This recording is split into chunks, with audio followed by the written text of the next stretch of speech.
¿Qué es la tentación? Podemos distinguir tres tipos de tentación. El resultado de caer en la tentación tiene pues unas connotaciones espirituales, psicológicas y también físicas. Si sucumbimos en un momento determinado en nuestro cerebro, ya se ha conseguido la victoria por parte del mal. Pues hay algo muy hermoso, y es que Él nos ha dado herramientas divinas para ayudar a esa carne débil que tenemos muchas veces.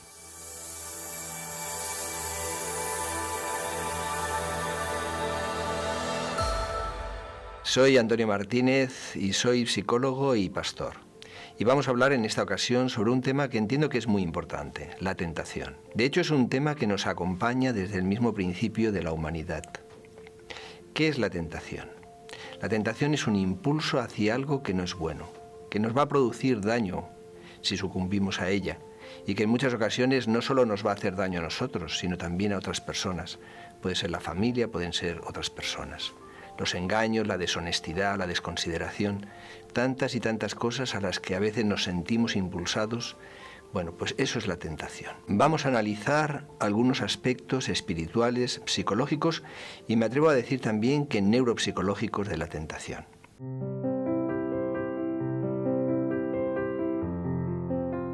La primera parte en la que nos vamos a centrar es que podemos distinguir tres tipos de tentación. En primer lugar encontramos a Satanás, que en la palabra de Dios se menciona como ese ángel de luz que es capaz de disfrazarse de una forma extraordinaria. De hecho, ya lo hizo en el Edén. Fue el primer disfraz que vemos en la historia. También otras personas. A veces la tentación nos viene dada por otras personas. Y ahí tenemos el ejemplo de la mujer de Potifar, cuando estaba tentando a José para que cayera en pecado con ella. A veces incluso otras personas nos presentan la tentación de una forma grupal y hemos podido ver a lo largo de las Escrituras cómo pues, se dan situaciones como las de los antidiluvianos, la Torre de Babel, Sodoma y Gomorra y en diferentes momentos. Incluso la palabra de Dios nos habla de que en los últimos días habría tentaciones que vendrían de una forma grupal. De hecho, se comparan estos últimos días con los días de Noé. Hay un texto bíblico en la palabra de Dios, en Proverbios 2, donde se nos dice: no vayas de camino con ellos. Y también nosotros mismos, nuestros hábitos, nuestras tendencias, nuestros deseos. Eso lo podemos leer en la palabra de Dios en Santiago 1 y en Efesios 2:3, donde se habla de los deseos de la carne. Pareciera que hay unos impulsos que surgen desde nuestro interior y que nos llevan muchas veces a hacer cosas que son incorrectas. Es importante, después de mencionar estos tres orígenes de la tentación, Satanás, los demás o nosotros mismos, que Dios queda absolutamente descartado como fuente de la tentación. Sabemos que en Santiago 1 se menciona que Él no tienta a nadie. Más bien todo lo contrario, Él es el que limita la tentación, porque en 1 Corintios 10:13 se nos dice, Pablo nos lo refiere, que Dios no permitirá que seamos tentados más allá de aquello que podemos resistir.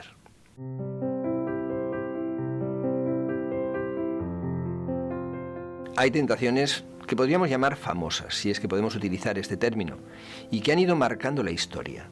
Tenemos, por ejemplo, la tentación a Adán y Eva, primero Eva tentada por la duda y la ambición y después Adán. Tenemos la tentación de Caín y Abel, donde la envidia y la competencia fueron la clave.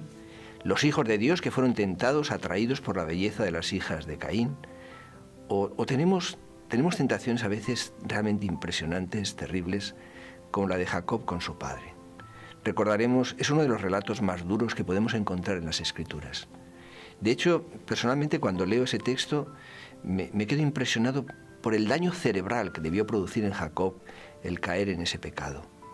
Podemos ver en el texto bíblico, en Génesis 27, cómo él se disfraza de Esaú, se pone una piel velluda, porque Esaú era más velludo que él era más bien lampiño, y entonces cómo el padre, para dar su bendición, lo tantea, lo palpa, y realmente duda reiteradamente. Y en diferentes momentos Jacob llega a decir: Padre, yo soy. Y a cada yo soy yo creo que debió ser de un daño tremendo para el propio Jacob. Engañar a su padre ciego, suplantando la personalidad, la persona de su hermano.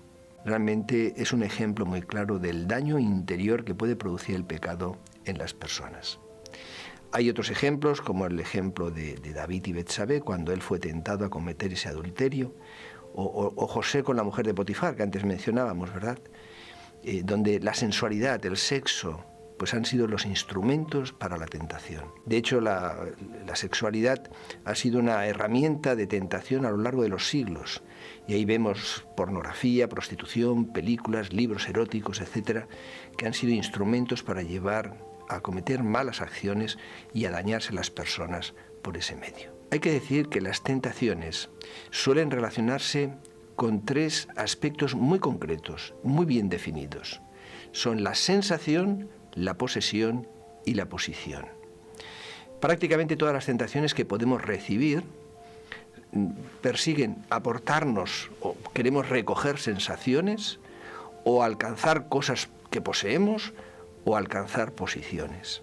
De hecho, si pensamos en Jesús, ¿verdad? Cuando fue tentado en el desierto, fue tentado precisamente en esas tres direcciones: el apetito, las posesiones y la posición. Las tentaciones, el salir victoriosos de las tentaciones o el sucumbir a ellas, de alguna forma han cambiado la historia. Los casos que hemos mencionado y otros muchos que se podrían citar nos lo muestran. Y podemos decir también que nuestra propia historia, la nuestra, la mía personal y la de cualquiera de nosotros, pues ha venido marcada por si hemos sido capaces de superar ciertas tentaciones o si hemos sucumbido a ellas. Como conclusión de este apartado podríamos decir que el pecado daña por fuera y por dentro, a nosotros en primer lugar y alrededor de nosotros. Por lo tanto, como decimos, marca nuestra vida, marca nuestro futuro, marca nuestras posibilidades y marca incluso también nuestra utilidad en el mundo en el que vivimos.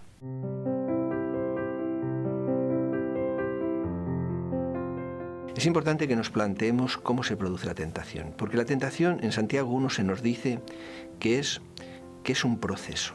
Y yo creo que es interesante que podamos analizarlo en estos momentos. En primer lugar, la atención. La atención va a jugar un papel muy importante en cómo se desarrolla la tentación. Hoy, de hecho, vale muchísimo la atención, tu atención, la mía, la de todos nosotros, vale muchísimo, porque la atención va a ser el primer paso para que nosotros podamos consumir, y estamos en una sociedad de consumo materialista, y entonces la atención vemos por todos los medios, a través de la publicidad, carteles, programas televisivos, mil aspectos y mil ángulos se intenta captar nuestra atención. Dios nos llama a prestar mucha mayor atención, dice en Hebreos 2, porque Él sabe que si prestamos atención a Él y a su verdad, estamos protegidos de poner la atención en otras cosas que muchas veces nos pueden perjudicar. Vamos a ir analizando algunos aspectos relacionados con la atención y otros mecanismos mentales que intervienen en la tentación. Los sentidos. Los sentidos van a jugar un papel muy importante. Vemos, por ejemplo, el caso de Eva, como ella, dice el texto, que vio que el árbol era codiciable para alcanzar sabiduría. Los sentidos ya jugaron ahí un papel muy importante. Los sentidos tienen una forma de actuar. Cuando nosotros vemos un estímulo y ese estímulo entendemos que nos puede ser agradable, entonces nuestros sentidos intentan aproximar el estímulo tanto como puedan a nosotros. Si pensamos en los sentidos, ¿cuáles son los que trabajan a mayor distancia? Sin duda son la vista y el oído. Después ya es el olfato, el tacto y finalmente el más íntimo es el gusto. Pues vamos a poner un ejemplo.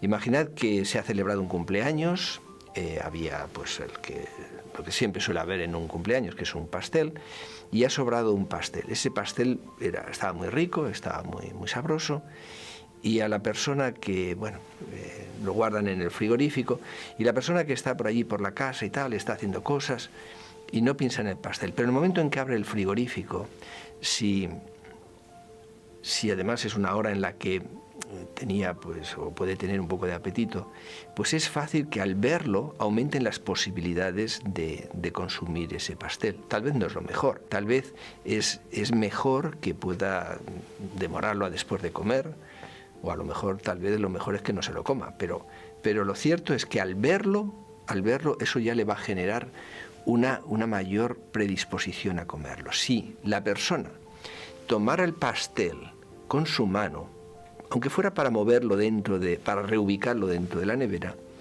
en cuanto lo toque, va a ser más fácil. Ya no digamos si le da por probar un poquito. Luego los sentidos van a jugar un papel, como decimos, muy, muy importante en cómo reaccionamos ante la tentación. Hay también un aspecto que podríamos decir a nivel neuropsicológico, que es importante también que tengamos en cuenta. Sabemos que tenemos unas amígdalas, que no son las amígdalas evidentemente del cuello, sino las amígdalas cerebrales, y hay un circuito que recibe el nombre de dopaminérgico. Cuando nosotros vemos eso que nos puede ser agradable, entonces hay una zona que se llama área tegmental ventral y también la sustancia negra, pero sobre todo el área tegmental ventral, que empieza a segregar dopamina. O sea, yo veo algo que me gusta, algo que me atrae, y empiezo a segregar dopamina. Esa dopamina va a estimular un núcleo muy importante en nuestro cerebro, que recibe el nombre de núcleo accumbens. Es algo tremendamente importante esto. Este punto, ese núcleo accumbens, recibe el nombre de núcleo del placer. Y también se le llama botón de compra. Fijémonos qué nombre tan interesante. O sea, cuando se estimula ese botón, nosotros nos sentimos impulsados. Se transmite un mensaje a nuestro córtex prefrontal y entonces nos sentimos inclinados a adquirir aquello que nos puede gustar. Bueno, hay que decir que cuando entramos en una situación de una gran superficie, en un sitio donde se venden cosas y tal, pues prácticamente hay muchas cosas diseñadas para que nuestro núcleo accumbens se vea estimulado y por lo tanto caigamos o procedamos a un consumo. Los deseos de la carne siguen este proceso. Esos deseos de la carne que mencionábamos de Efesios 2, pues siguen ese mismo proceso. También hay que decir que funciona con las cosas buenas. Podemos sentirnos atraídos por algo que es bueno, y entonces, pues también igualmente vamos a tener una secreción de dopamina, se va a estimular ese núcleo accumbens, se va a mandar un estímulo a la corteza prefrontal y vamos a ver cómo conseguimos eso, que ya digo, puede ser algo bueno. Lo que ocurre es que cuando es algo malo, se va a generar también otro mecanismo mental que es muy importante. Es una especie de distorsión. Había un autor, Aaron Beck, que ya hablaba de estas distorsiones que a veces se pueden producir a nivel cognitivo. Y hay una concretamente que se llama maximización-minimización. Es una distorsión en la que a veces caemos las personas, con mucha frecuencia, por cierto. Y en este caso, cuando son cosas negativas, podríamos ilustrarlo con unos prismáticos. Imaginémonos unos prismáticos. Nosotros sabemos que cuando miramos de una forma normal por los prismáticos, las cosas aparecen más cerca y más grandes. Cuando nosotros le damos la vuelta, aparecen más lejanas y más pequeñas. Pues bien, utilizando este símil de los prismáticos, cuando nos sentimos tentados por algo bueno, la tentación en este caso sería para algo malo, es como si en nuestra mente se pusieran los prismáticos al revés y vemos las cosas como pequeñitas, no tiene mayor importancia. Después de tanto, pues si hago esto tampoco tiene mayor trascendencia. Sin embargo, cuando caemos en esa tentación, cuando hemos cometido ese acto o lo que sea que no es bueno para nosotros ni para los demás, entonces Satanás consigue darle la vuelta a esos prismáticos y entonces nos trae aquello que hemos hecho, aquello que hemos cometido, aquello que hemos pensado, la actitud que hayamos tenido, como algo realmente muy malo. Porque él siempre se mueve buscando no solo el sentimiento de culpa, que eso sería lógico cuando hemos cometido un error, sino una culpabilidad que nos oprima y no nos permita el arrepentimiento e ir hacia adelante. Bien, esto es algo que tenemos que ser conscientes de que ocurre, y también es importante en relación con la tentación y con estas situaciones que estamos mencionando, el papel de la excepción. La excepción podemos decir que es el mayor enemigo de la decisión. No hacía falta que Eva se diera, permitidme decirlo de esa manera, un atracón del fruto prohibido. Solo bastaba con uno. Si sucumbimos en un momento determinado en nuestro cerebro, ya se ha conseguido la victoria por parte por parte del mal. En Santiago 1 habla precisamente, antes lo mencionamos, ese proceso, ¿no? Cómo se va gestando y cómo se produce el pecado. Finalmente, el resultado del pecado es la muerte.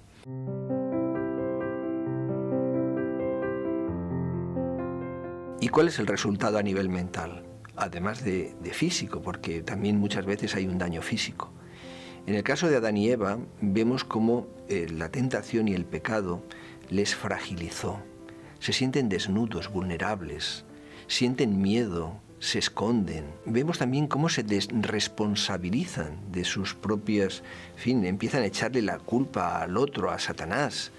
Hay una pérdida de sabiduría y hay unas afectaciones generales realmente importantes tanto en Adán como en Eva. Y se producen, de hecho, unas afectaciones psicosomáticas. La santidad, podemos decir, que es salud para el cuerpo, es medicina para tu cuerpo. El pecado, precisamente, dice el texto bíblico, que seca los huesos, tiene una influencia negativa. Por lo tanto, el resultado de caer en la tentación tiene pues, unas connotaciones espirituales, psicológicas y también físicas.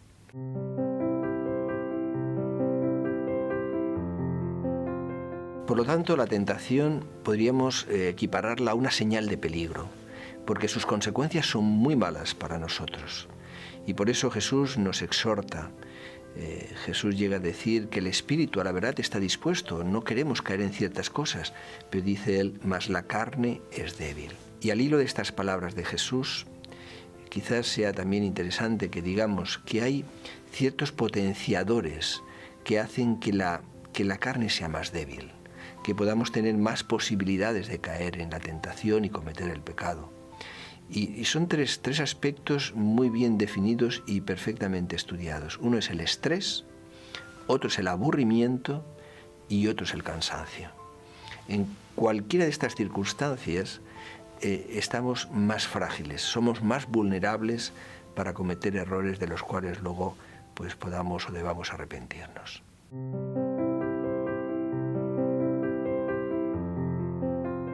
Hay algo extraordinario y es que Dios, que nos ama hasta lo infinito, que nos comprende en nuestras batallas, en nuestras luchas, pues hay algo muy hermoso y es que Él nos ha dado herramientas divinas para ayudar a esa carne débil que tenemos muchas veces, porque hemos perdido mucha fortaleza mental con el paso del tiempo, de los años en este mundo de pecado. Y esta parte personalmente pues a mí me gusta mucho y espero que nos pueda ser útil a todos. En primer lugar tenemos que recordar que Dios, su primera ayuda, su primera herramienta es Él mismo, porque Él pone límites. Antes lo decíamos, Él no nos va a permitir que seamos tentados más allá de lo que podemos resistir. Por otra parte, nos da dos herramientas fantásticas, extraordinarias. Su palabra y la oración. Tener una vida devocional que nos lleve a sentir la comunión con Dios, realmente es una salvaguarda muy importante contra la tentación. De hecho, Pablo en Efesios 6, ¿verdad?, menciona la armadura de la fe. Y bueno, la oración, la palabra, esa combinación extraordinaria, Dios la ha puesto a nuestro alcance para que podamos estar en esa comunión, en ese contacto con Él, con su poder, con su ayuda, que podamos tener esa sensación de su presencia en nuestras vidas. Y eso va a ser realmente clave para vencer en la tentación. Otro aspecto muy importante, podríamos decir, otra herramienta muy importante, es lo que Él nos da a conocer a través de su palabra, con lo que se conoce por la entrega de la voluntad.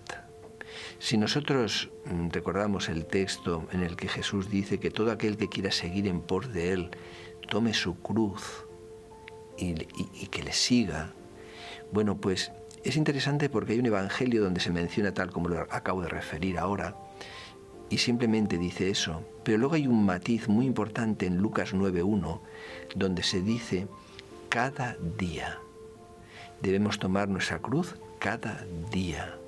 Es un poquito la idea, ¿verdad?, de Pablo cuando Pablo dice, cada día muero. Con Cristo estoy juntamente crucificado, dirá también. Ya no vivo yo, mas vive Cristo en mí. Lo que ahora vivo en la carne, lo vivo en la fe del Hijo de Dios. Y ese texto de 1 Corintios, donde dice, cada día muero, es cada día estoy entregando mi voluntad a Dios. Cada día le estoy pidiendo que su voluntad sea mi voluntad. Y esa entrega de la voluntad, que podemos expresarla de una forma muy concreta. Podemos, por ejemplo, en el inicio de la mañana, decirle, Señor, yo sé que tú no me vas a forzar, que tú no vas a forzar mi voluntad, que tú respetas mi libertad totalmente. Pero yo te doy permiso, te pido que transformes mi voluntad en este día, que no pueda desear aquello que tú no deseas que desee. Quiero que mis deseos coincidan con tu voluntad. Y cuando nosotros le pedimos eso a Dios, Él lo hace. Hay un himno que dice muy bonito, que dice, toma, oh Dios, mi voluntad y hazla tuya nada más. Pues ese acto mental, espiritual, de oración, dirigido a Dios, tiene un poder realmente extraordinario. Hay un texto en Eclesiastés que dice que en la mañana siembra tu semilla y en la tarde no dejes reposar tu mano. Pues es sembrar esa semilla en tu corazón, que Dios pueda actuar sobre tu voluntad y pueda transformarla. Pero lo de hoy no servirá para mañana. Cada día muero, decía Pablo, y cada día debe ser esa nuestra experiencia. Otra herramienta que encontramos es la entrega de la atención. Antes lo referíamos. Y hacíamos el comentario del texto de Hebreos 2, donde dice que prestemos mucha mayor atención. La atención debe ser dirigida. Cuando dice prestad mucha mayor atención, no solo es un requerimiento a que le atendamos a Él, nos está diciendo que nosotros tenemos la capacidad para dirigir nuestra atención. Es verdad que podemos tener infinitud de estímulos que intentan captar nuestra atención, pero nosotros tenemos la facultad que Dios nos la ha dado para dirigir esa atención. Y la entrega de la atención es también, junto con lo que hemos dicho antes, de la voluntad, una herramienta muy poderosa para vencer en esos momentos de conflicto mental y espiritual. Hay otra herramienta a la que yo personalmente le tengo un cariño especial, es la gratitud. Y probablemente muchos de nosotros nos habremos dado cuenta de ello. Para mí, desde luego, fue revelador cuando me encontré con esta realidad. Y es que cuando yo agradezco a Dios en relación con aquello que me está produciendo una tentación, la tentación se ve desactivada. Me voy a explicar. Imaginémonos de nuevo pues el ejemplo de la comida. Hay algo que me apetece, pero yo sé que no es bueno para mí. Imaginémonos que yo tengo una patología, por ejemplo, pues diabetes, y que me gusta mucho el dulce. Y yo sé que tomar ese dulce en un momento determinado no es bueno para mí. Si yo en ese momento en que me siento tentado por ese motivo, podría ser cualquier otro, pero en ese momento yo me siento tentado por ese motivo y le doy gracias a Dios por el cuerpo que me ha dado, por un cuerpo extraordinario que es realmente un prodigio de su creación. Cuando yo le doy gracias en relación con eso que me está tentando, la tentación baja muchísimos decibelios, si me permitís decirlo de esta manera. Pierde mucho potencial. Por eso es tan importante que cultivemos la gratitud a Dios en general, pero especialmente en el momento de la tentación es una herramienta muy poderosa. Otra herramienta a la que quiero hacer referencia es el fruto del Espíritu. ¿En qué sentido? Nosotros tenemos en nuestro cerebro, y eso se puede registrar con un electroencefalograma, tenemos diferentes tipos de ondas, según los hercios, según las oscilaciones que son medidas en hercios.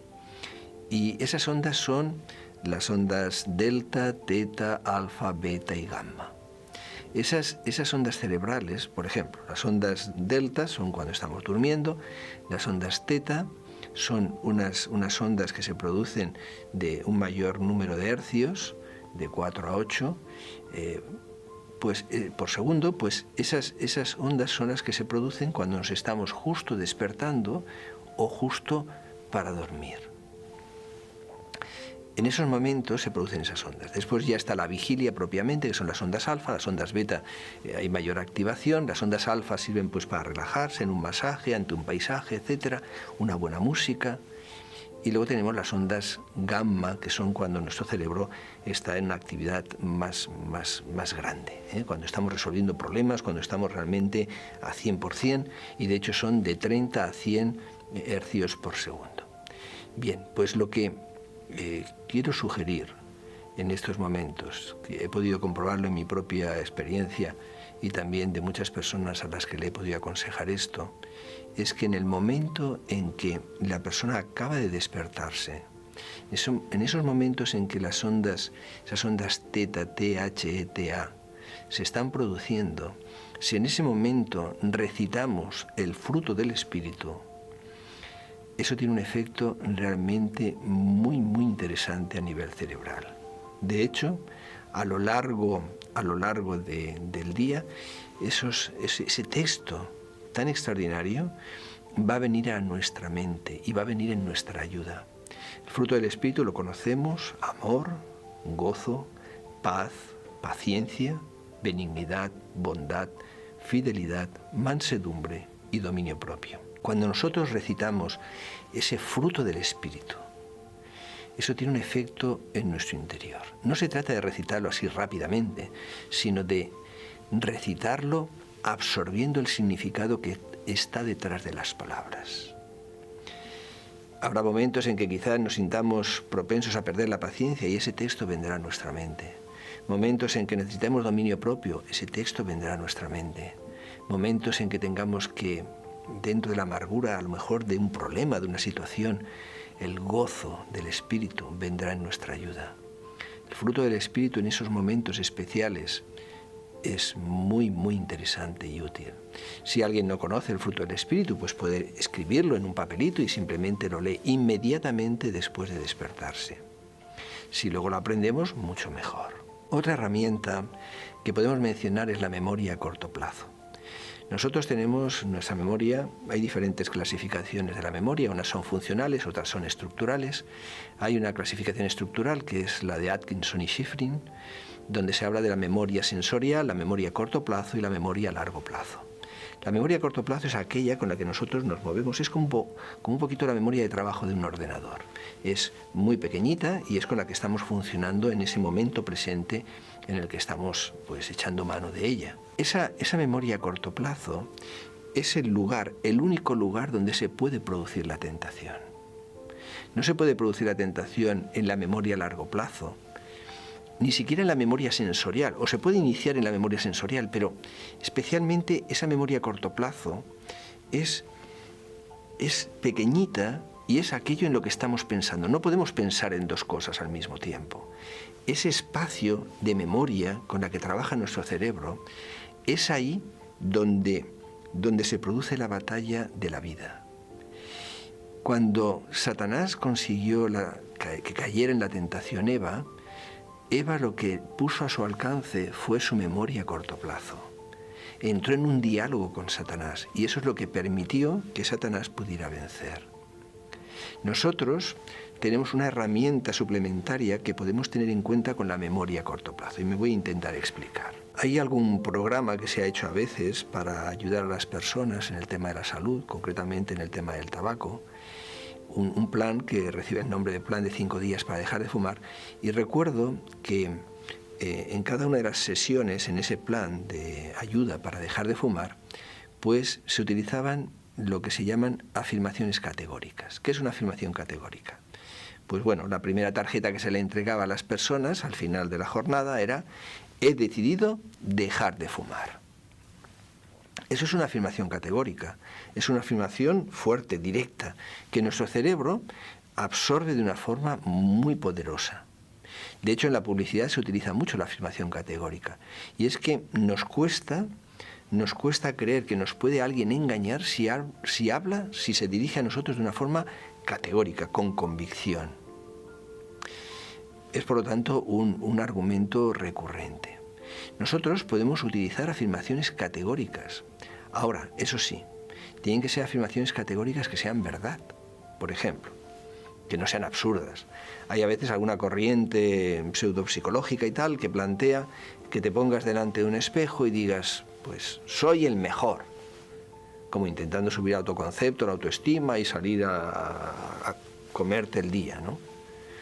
Bueno, si yo le digo a mi cerebro, soy el mejor, mi cerebro me va a decir, oye, esto que me estás diciendo no tiene sentido. Y por lo tanto no va a tener un impacto real. Pero si yo le pongo a mi cerebro afirmaciones categóricas que son ciertas, eso tiene un poder tremendo contra la tentación. ¿Y dónde podemos encontrar afirmaciones categóricas que son ciertas al 100% sin la menor duda? En la palabra de Dios. Por ejemplo, si nosotros vamos a Deuteronomio 31:8 y leemos, no te dejaré ni te desampararé. Son palabras de Dios. Es una afirmación categórica. Esa afirmación categórica en un momento de batalla personal, sentir la seguridad de esas palabras de Dios, pues esas palabras son realmente poder dentro de nosotros. Hay textos, por ejemplo, también como todo lo puedo en Cristo que me fortalece. Esa es una realidad, eso es verdad. Nos lo dice Pablo por inspiración divina. Por lo tanto, estamos utilizando esa afirmación categórica y estamos llenando nuestra memoria a corto plazo con esa información categórica. Eso es realmente poderoso.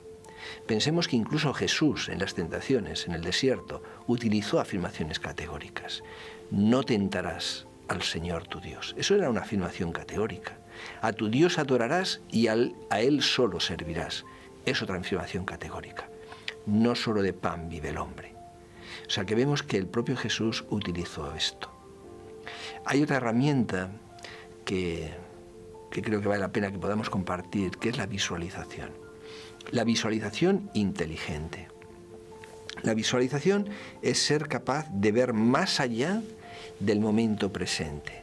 Es no dejarse enjaular en el momento presente y ser capaz de vislumbrar el futuro, las consecuencias, los resultados de las cosas.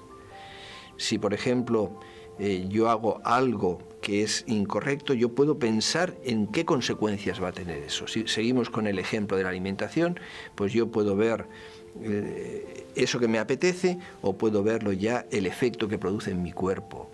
Y esa visualización, eso es algo realmente poderoso también a la hora de vencer la tentación. Es ver detrás de la puerta cerrada, porque muchas veces vemos lo que nos tienta, pero vemos la puerta cerrada. No es, hay que abrir la puerta y ver el resultado. No debemos tener, como dice en 2 de Pedro capítulo 1, la vista corta. Es una expresión bien interesante. De todas las visualizaciones, la que puede ser más importante es la de visualizarnos cada uno de nosotros como peregrinos que vamos hacia el reino de Dios. Visualizarnos con Jesús, visualizarnos con nuestros seres queridos, con las personas que amamos, que probablemente hemos perdido en el camino. Es tan bonito visualizarse así, saber hacia dónde vas. Porque cuando sabes hacia dónde vas, entonces lo que es valioso brilla y lo que no es valioso cae sin sentido. Y eso cuando tienes diferentes influencias y tentaciones, pues realmente es de una gran utilidad esa visualización.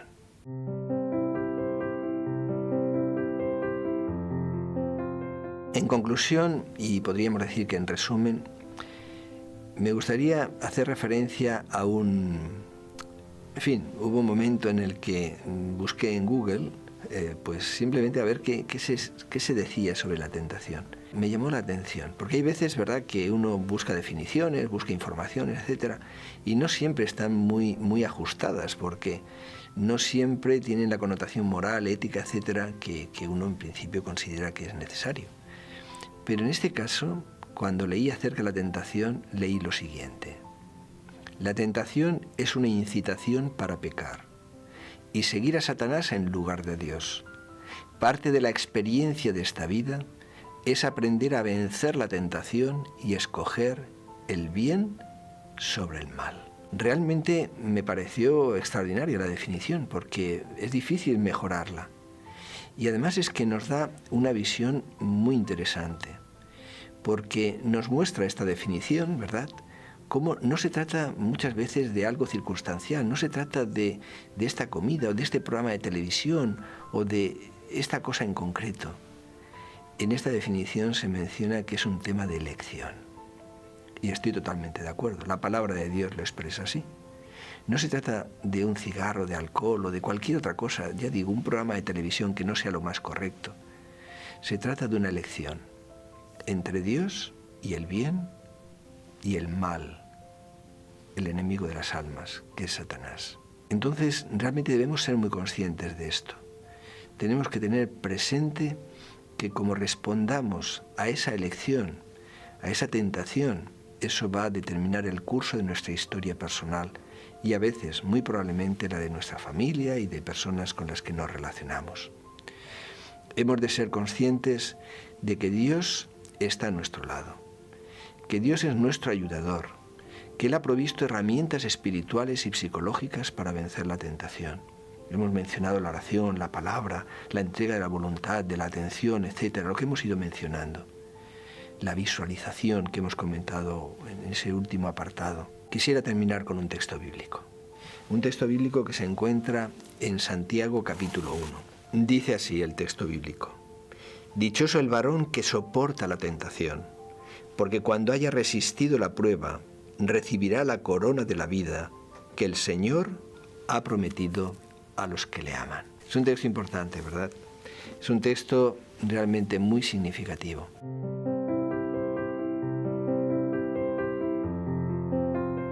Aunque también se nos dice, Juan nos lo comenta, estas cosas os escribo para que no pequéis, pero si pecáis, abogado tenemos para con el Padre en Jesucristo el justo. Bueno, realmente el Señor nos muestra ahí la salida, ¿verdad? Podemos caer, podemos cometer errores. Y bueno, tenemos un abogado delante del Padre que es Jesucristo. Pero siempre que podamos vencer en la tentación, con las herramientas que Él nos ha dado, vamos a tener más felicidad, nosotros mismos y también las personas que nos rodean. Y nuestro Dios sin duda se sentirá reconfortado, como le ocurre a un padre que ve la buena elección de un hijo. Y ya como síntesis final, no olvidemos, Dios está a este lado de la tentación para ayudarte y para ayudarme, y al otro lado para abrazarte, para abrazarme con gozo en la victoria.